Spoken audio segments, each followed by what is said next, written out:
le cœur de l'eau. Être le psychologue et le sculpteur de l'eau. Étudier ce cœur de l'eau si transitoire, ce cœur de l'eau souvent malade et sans mémoire. L'eau si pâle, on dirait une sœur du boulot, par le phare du couchant à peine un peu rosé.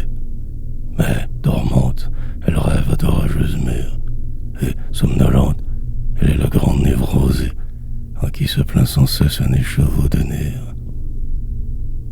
Fil caché, fil souffrant ramifié en elle, et qui parfois en des frissons du remous, crispe sa nudité d'une douleur charnelle. Mais le mal est au cœur qui s'afflige dessous, cœur impressionnable et sous trop d'influence, puisque le ciel, jusqu'aux plus minimes nuances, rêve d'y transvaser son infini changeant. À peine d'elle-même et de son cœur qui dure, quelques endimanches et nénuphars émergeant, comme son propre songe en un peu de verdure. Maladif cœur de l'eau qui ne s'appartient pas, mais si soumise au ciel, si faible l'eau soit-elle, elle cache sa peine en de muets combats, sa chaîne violée dans des plis de dentelle.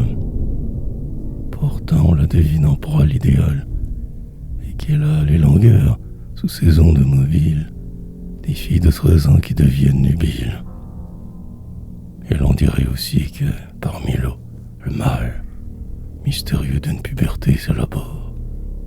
Trouble, frisson, pâleur, et moi d'on ne sait quoi, quand chaque nénuphar comme un sein vient d'éclore, c'est un nouveau-né, tout gonflement qui se tient quoi.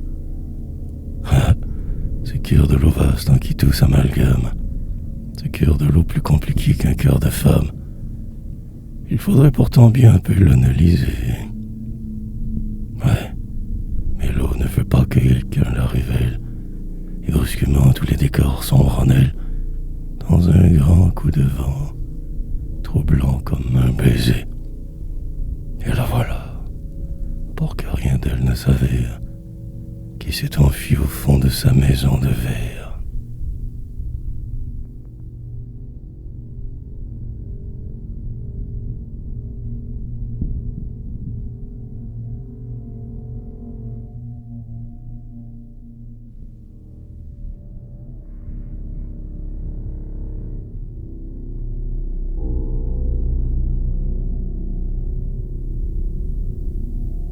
Le rêve de l'eau pâle est un cristal uni, où vivent les reflets immédiats des choses. Rideaux d'arbres, pignons, mâts des vaisseaux, ciel rose, auquel l'eau calme mêle une part d'infini, car leur mirage en elle est sans fin et s'allonge en une profondeur presque d'éternité.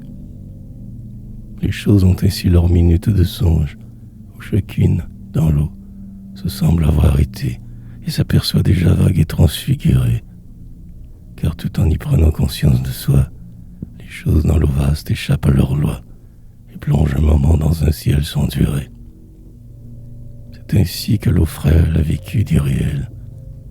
Certes brièvement s'y réfléchit le ciel, mais si peu que ce soit, elle possède une âme, où l'unité divine apparaît par instant. Qu'importe les reflets encore intermittents, puisqu'ils y sont mêlés en une seule trame, et que dans l'eau déjà sont réconciliés des nuages, des tours et de longs peupliers.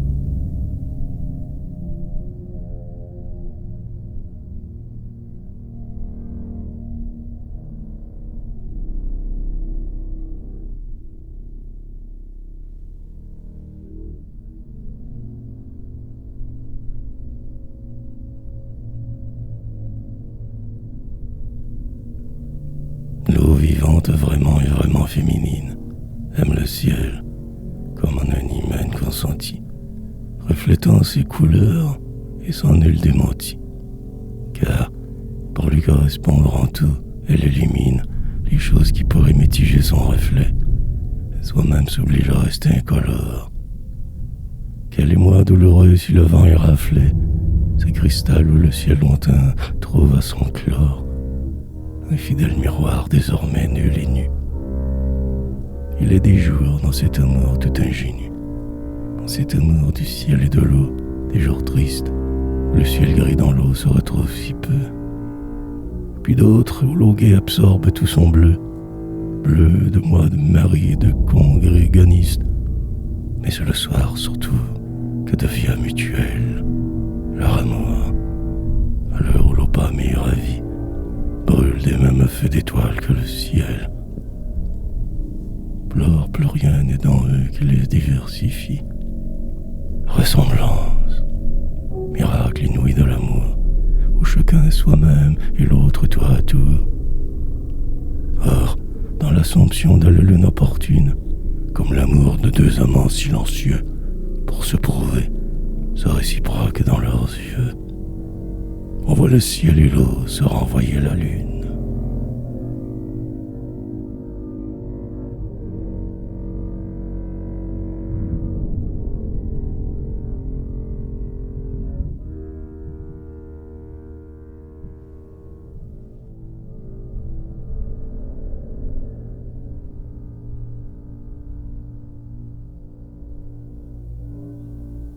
L'eau froide se compose une allure factice, de soumission calme autour, au vent, au soir.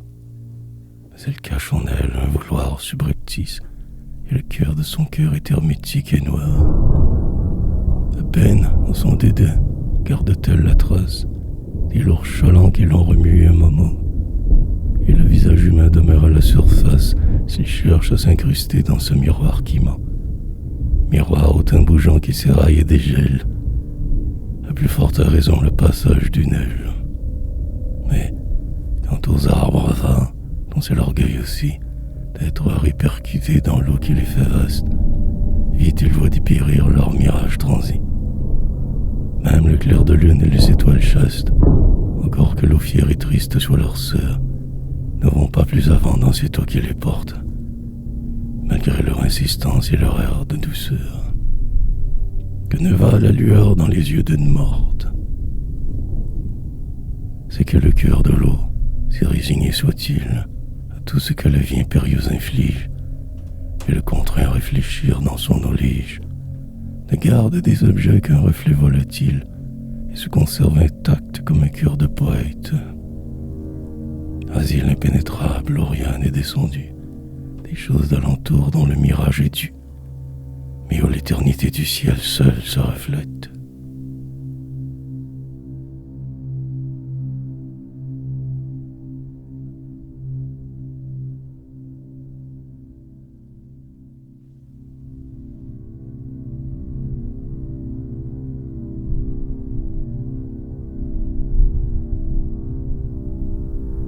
Dans le cadre précis du bassin d'eau dormante, où gît l'eau nostalgique et qu'un regret tourmente, tout est gris doux comme la fin d'un demi-deuil. L'eau se dilate, elle a des transparences d'œil, œil bénin, œil de femme où tout un ciel se rêve. Les mois de descendre en cet iris profond et dans cette prunelle où les nuages vont. Mais l'ivresse de ces réveils divins est brève, car on se heurte vite aux si courtes parois, quand le cristal se brise en brusque désarroi, qu'un gouffre mortel, quoique exigu, succède à tout cet infini qu'on supposait dans l'eau. Mensonge équivalent d'un œil cher, d'un œil beau, qu'on voudrait habiter comme une source tiède, où l'azur sans limite irait à l'infini. Mais le voyage aussi dans cet œil n'est qu'un leurre, car derrière l'iris au cristal aplani, l'amour naïf qui plonge au fond, soudain ses peurs, se heurte et se fait mal à la froideur du cœur, dont le néant si proche est une vasque étroite. Et dire qu'on rêvait tout un ciel en longueur, et pour s'y dorloter des nuages de ouate.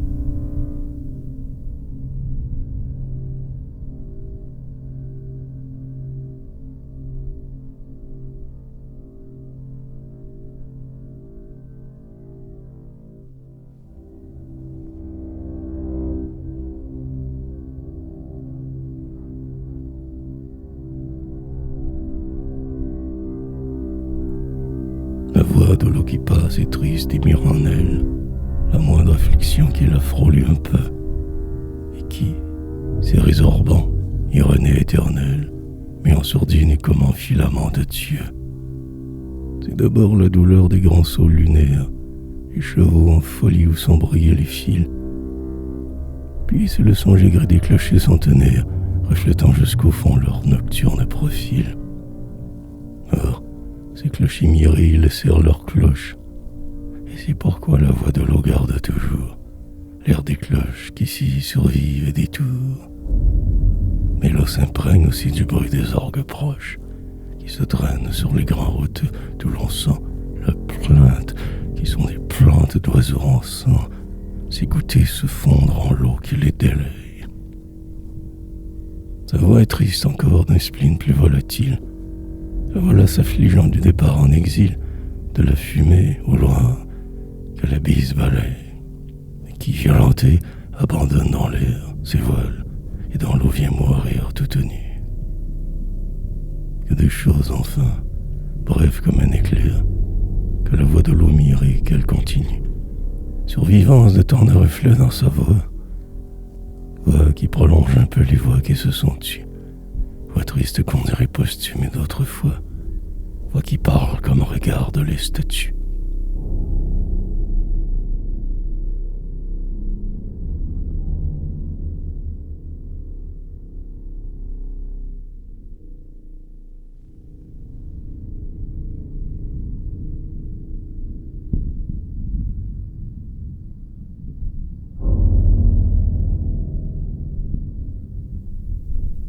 Le cœur de l'eau pensive est un cœur nostalgique, cœur de vierge exaltée en proie à l'idéal, qui souffre d'être seul et qu'aucun ne complique d'un peu de bruit ce grand calme qui lui fait mal. Cœur de l'eau sans tristesse et cependant nocturne, cœur de l'eau variable et toujours ignoré, qu'un clair d'amour sans doute aurait édulcoré et qui s'aigrit au cœur à jamais taciturne. Certes, quelques reflets hantent ce cœur de l'eau, mais toute chose en y descendant se déflore, toute chose reculée devient incolore, y propageant un froid d'absence et de tombeau, et comme une douleur d'adieu qui diminue. L'eau n'en est que plus triste, attendant, l'air songeur, quelqu'un qui ne vient pas par la pâle venue, que les arbres myriades enfoncent dans son cœur. Hélas, le solitaire y fantasque frissonne, elle qu'on n'aime pas et qui n'aime personne, et qui meurt d'être seule en cette fin du jour, surtout que des amants auront devisant d'amour, et sur ses bords, dans elle, effeuillent des paroles, bouquet de vœux que son silence a recueillis, propos final, l'humeur des volontés trop molles, ô belle nucième fleur d'un cœur presque cueilli. Par ces aveux que l'eau fiévreuse s'assimile, lui donne un émoi, toute une anxiété, comme si devenue elle-même nubile. C'était enfin la fin de sa virginité.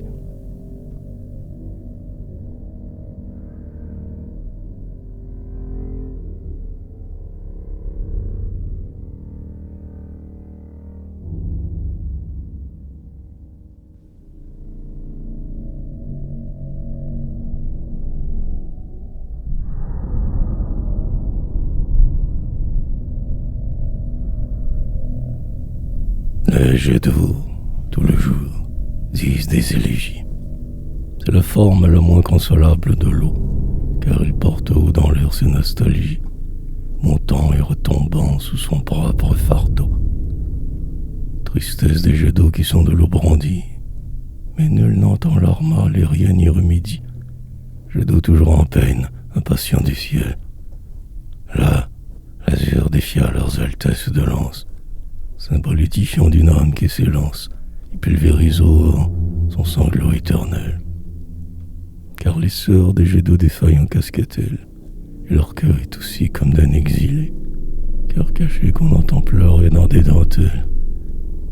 Or, le moindre mirage est tout annihilé, dans les vases qu'en fièvre la moire élargit. Pour vouloir trop de ciel, elles perdent l'allure. Mais lorsque la nuit vient, brouillantes de couleurs, lorsque paraît la lune à la pâle effigie. Les jets d'eau vont reprendre espoir en sa pitié. Et les voilà, frissons de plumes hésitantes, qui font monter à coups d'ailes intermittentes leurs colombes en un essor multiplié. Le ciel lointain des infinis de la Guinée, détresse des jets d'eau qui n'auront pas été, conduire leur ramier becqueter la clarté, écouter le divin aux lèvres de la lune.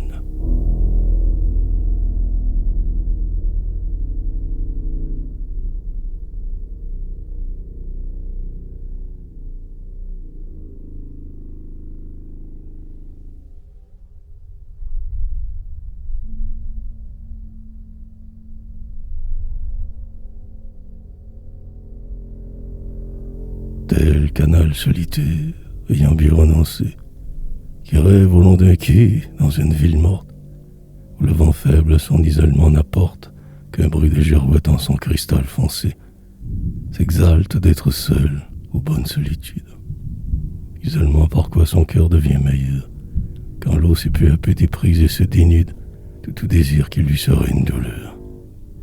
Quiétude où jamais ne descend et ricoche que le tintement frêle et doux de quelques cloches, frisson contagieux d'un but presque divin, doux canal monacal pour qui le monde est vain, et qui, plein de mirages, est comme un ciel en marche, tout nostalgique en des recherches d'infini. Qu'importe, il vit déjà d'éternité, car ni les quais de pierre stricte, ni tel vieux pont d'une arche n'empêche la descente en lui du firmament, où la fumée éparse, au doux renoncement de le suivre dans l'air en chemin parallèle, où les signes royaux sur ses bords d'ouvrir l'aile, graduel déploiement d'un plumage inégal, qui mire dans l'eau plane un arpège de plumes. Ainsi le long du quai rêve le vieux canal, où les choses se font l'effet d'être posthumes parmi ces tout-delà de silence et d'oubli. Mais tout revit quand même en son calme sans pli. Or, s'il reflète ainsi la fumée et les cloches, c'est pour s'être guéri de l'inutile émoi. Aussi le canal dit « Ah, vivez comme moi !» et son eau pacifique est pleine de reproches.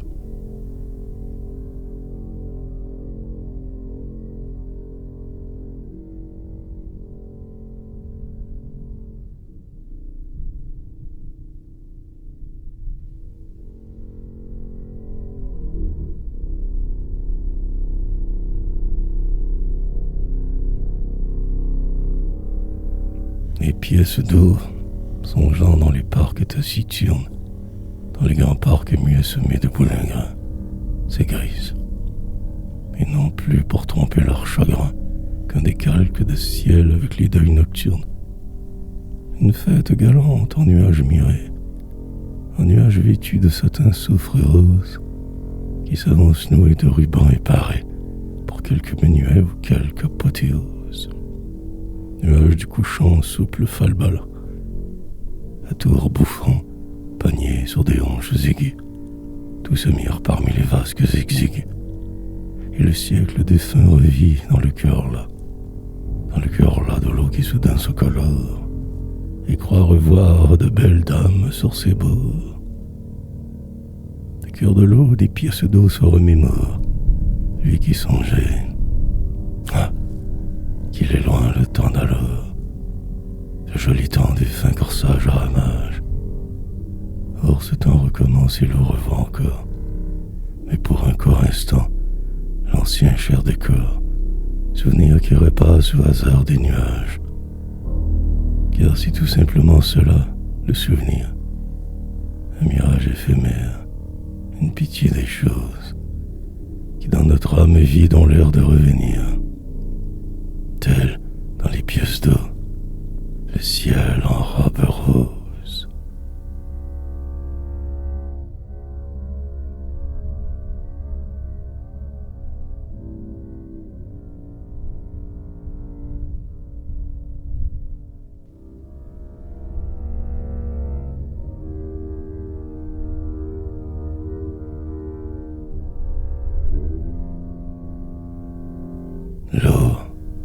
qui souffre est une sœur de charité qui n'a pu satisfaire aucune joie humaine et qui se cache d'où c'est le soir et ramène, sous une guimpe et sous un froc d'obscurité.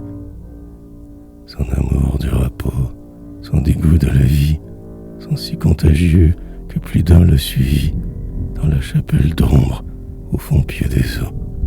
Oh, tranquille, elle chante au pied des longs roseaux dont l'orgue vertueux l'accompagne en sourdine.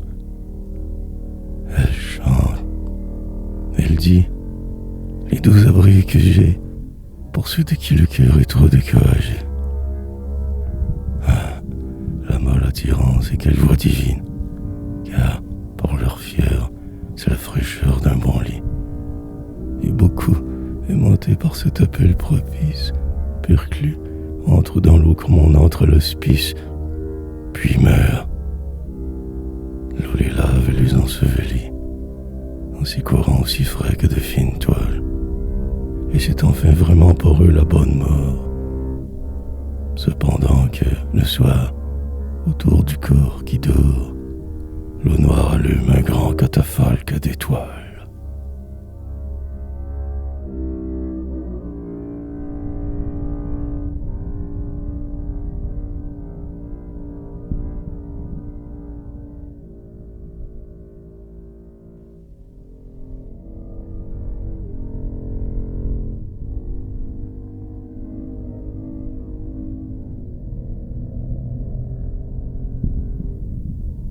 Le long des quais, sous la plaintive mélopée des cloches, l'eau déserte et tout inoccupée, et s'en va sous les ponts, silencieusement, pleurant sa peine et son immobile tourment, se plaindre de la vie par ce qui l'afflige. Et la lune a beau choir comme une fleur sans tige, dans le courant, elle a l'air d'être morte, et rien ne fait plus frissonner au souffle aérien ce pâle tournesol de lumière figée. Ô dédaigneuse, sœur de mon âme affligée, qui se refuse au vin des calques d'alentour, elle qui peut pourtant mirer toute une tour.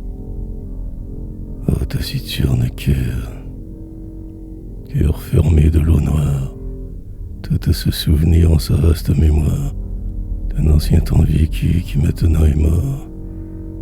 Cadavre qu'elle lave avec son eau qui tord des tristesses de linge en pitié quotidienne. Oh l'eau, sœur de mon âme, empire des noyés, se répétant le soir l'une à l'autre. Voyez, j'il est une douleur comparable à la mienne.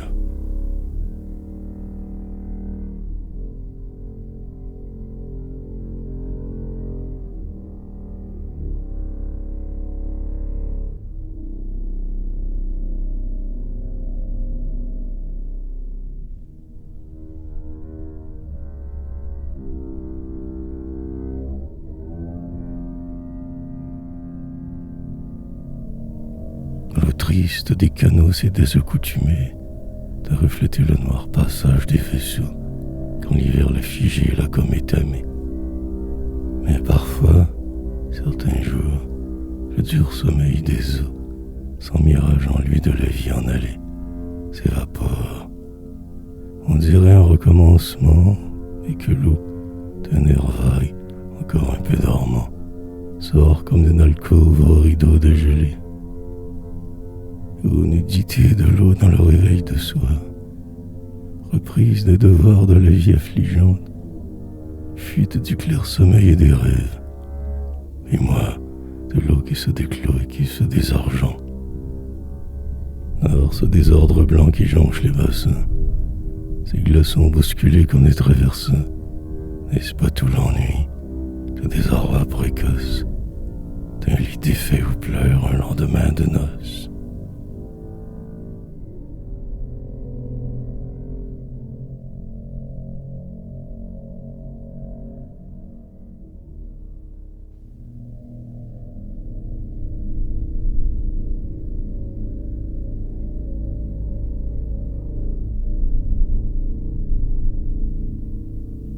L'eau triste, certains soirs, demande qu'on la plaigne à cause de la lune émirant sa pâleur.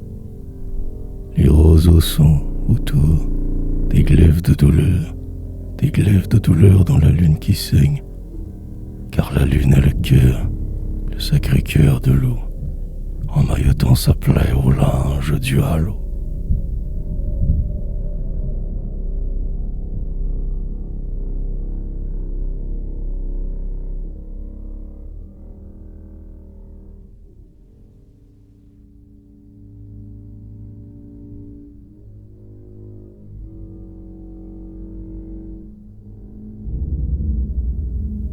C'est un aquarium qui montre à nu le mieux, dans son eau compliquée, entre des murs de verre, le cœur de l'eau, scruté par l'angoisse des yeux. Là, vraiment, on était sûr, le cœur de l'eau s'avère. Or, dans ce trouble glauque, on trouve un peu de soi, un peu du cœur humain qui se tient clos et quoi, impénétrable cœur plein de choses confuses, qui dans des murs de verre aussi semblent recluses, cœur mystérieux comme un aquarium. Rêve en léthargie, embrayant de pensée, trempant dans une eau morte, aux pâleurs nuancées, qui se peuple comme un beau songe d'opium, écailles reluisants, nageoires remuées, mais dont l'élan se brise aux si courtes parois, désir s'évertuant sur des minéraux froids, fourmillement visqueux de formes engluées, et d'espoirs indécis, souffrant d'être captifs, qui se crispent dans les varechs aux mailles noires. L'eau glauque se dilate en argentine moire, quand s'agite un des mille êtres végétatifs, remuement éternel dans cette eau nonchalante, que la maligne ardeur des bêtes violentes, ombre aux contours nets qui viennent, puis s'en vont. Aquarium du cœur, menteuse somnolence, que tant de côtes le mauvais désir défend. Ah, comment devenir un bassin de silence? Et comment devenir, par quel renoncement, un aquarium nu, vidé de son tourment? Vers où les poissons noirs ont cessé leur passage, âme sans passion, cristal sans tatouage, aquarium du cœur devenu nouveau, n'ayant plus que la claire innocence de l'eau.